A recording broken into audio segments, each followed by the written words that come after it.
Welcome to Working for Women, the Independent Women's Forum podcast, where we are changing the conversation about women and public policy for the better.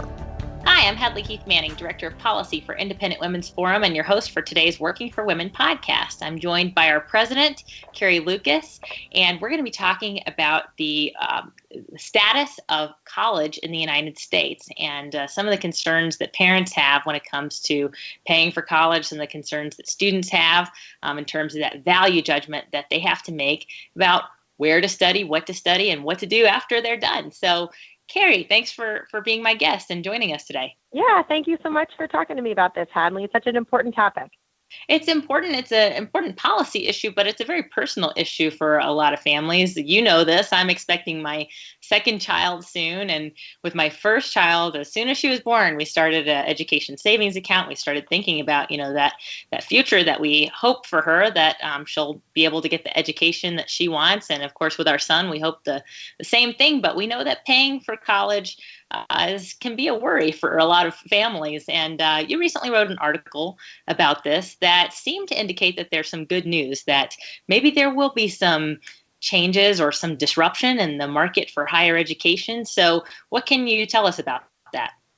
Yeah, it really is an interesting time because college costs have been going up for decades at, just a breakneck pace. And a lot of people have said, gosh, what are we, how are we going to afford this? People are obviously taking out a tremendous amount of loans to pay for their own schooling or to pay for their children's schooling.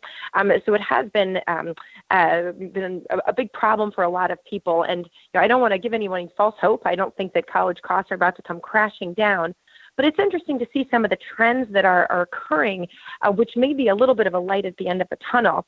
And what I wrote about was there was a recent study that was published or kind of highlighted in the Wall Street Journal that was looking at enrollment data for a variety of colleges. And what they were finding is that for the first time, some of the lower performing colleges are getting fewer people to enroll and attend. And this is a reversal. There had for a long time, even colleges that didn't seem to be providing a tremendous amount of value to students continued to have a lot of customers banging down their door, and that's starting to change. And I think that's the beginning of a really important moment where we might actually see some colleges starting to have to close their doors or find a new way to provide value, to start competing on price or competing on the benefits they provide students. So I consider this encouraging.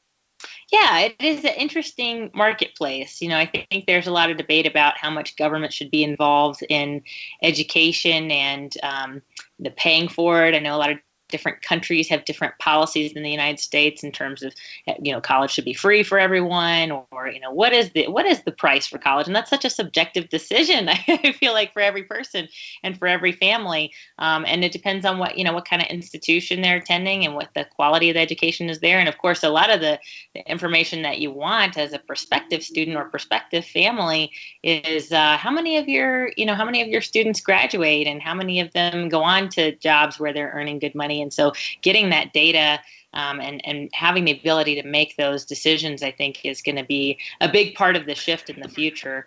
But it is it's kind of sad, I think, sometimes to hear about colleges closing their doors or going out of business because it might sound like that's foreclosed upon opportunity for some students that might have attended there.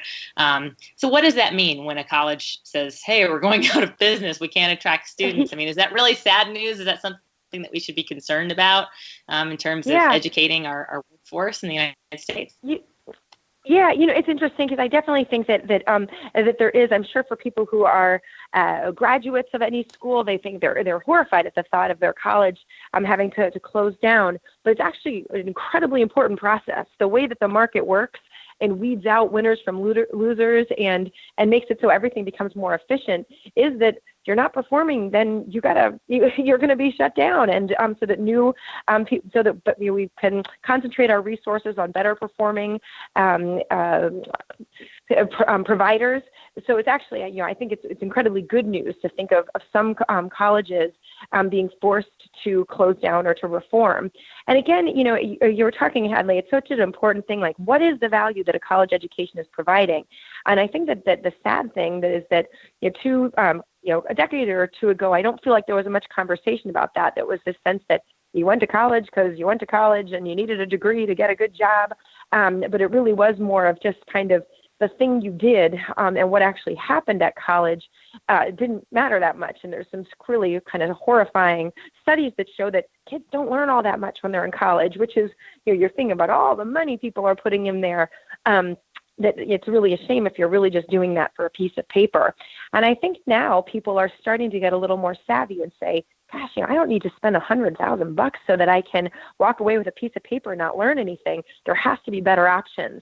And in fact, as some kind of traditional colleges, overpriced traditional colleges, which aren't providing value, as they start to lose customers and students, there are new entities that are coming forward and offering kind of new paradigms and new approaches to education. And I think that's where it's really exciting to think that things might truly be improving. Yeah, what is kind of scary or disappointing is that sometimes the stance from Washington, D.C., or even from states, when they look at industries or businesses that seem to be failing, it seems like their position is, well, we got to bail them out. That's true in healthcare or health insurance, or, might be a temptation when it comes to education as well, because I do think that you're right. The traditional attitude towards college is this is just a thing you got to do, and it's a thing you got to have without a lot of analysis about, hey, what does this really mean in terms of cost benefit? And so I think that the new world where people are really considering the cost benefit and where providers are finding new ways to deliver the actual education and skills that people need, without some of the traditional very high costs, I think that's a really exciting innovation and exciting development, especially for new parents like me, because I think, well, they have a few more years to work it out before my babies go off to college.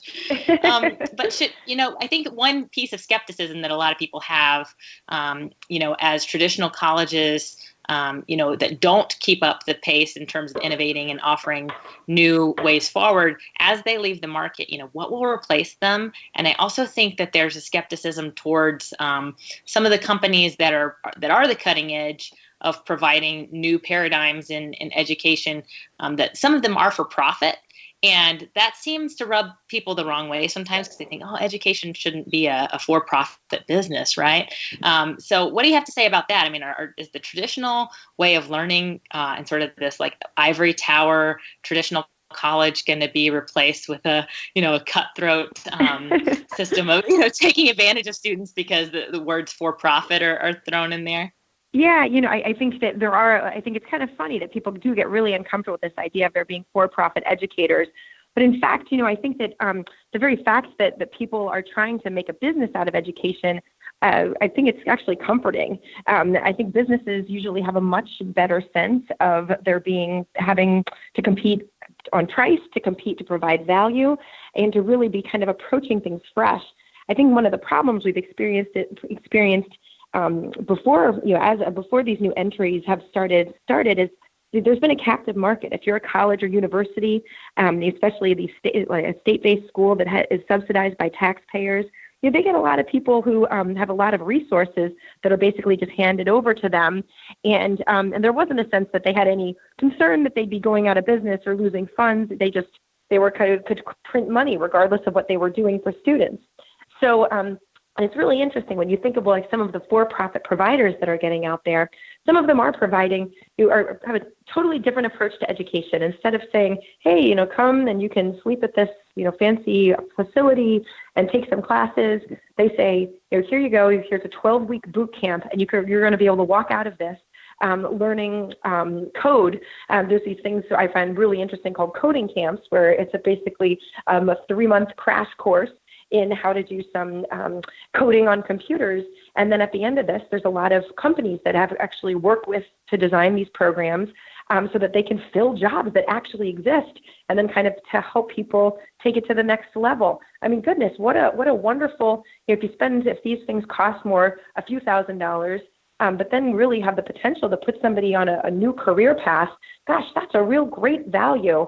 And then some of these other for-profit colleges that provide different types of accreditation for things like learning different, being a medical technician, providing other kind of more hands-on tasks. It's instead of a liberal arts degree, it's something that's much more focused. I think there's some snobbery that there's some people who kind of like to say, oh, everyone should know the grand masters when it comes to literature and things like that. And, I think that stuff's great, but it isn't for everybody. And it certainly isn't for everybody at a cost of tens of thousands of dollars to go to a 4-year college.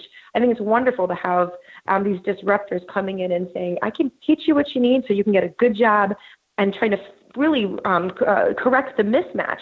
We know one of the things that's so frustrating today is there's job or unemployment rate is dropping, which is a great thing. There's a lot of company out there who say, I wish I could find people who had these skills, but they're struggling to find people to fill some jobs. So if this can help address that, that's wonderful for our economy, and it's certainly wonderful. And most importantly, it's wonderful for the people who can have much more fulfilling careers moving forward at a lower price. Right, and maybe without the burden of student loans following them throughout the next decades of their life. I know far too many people in my generation who are still in that boat. So it's hard to raise kids of your own and save for their education if you're still paying off your own education. And we know a thing or two about that.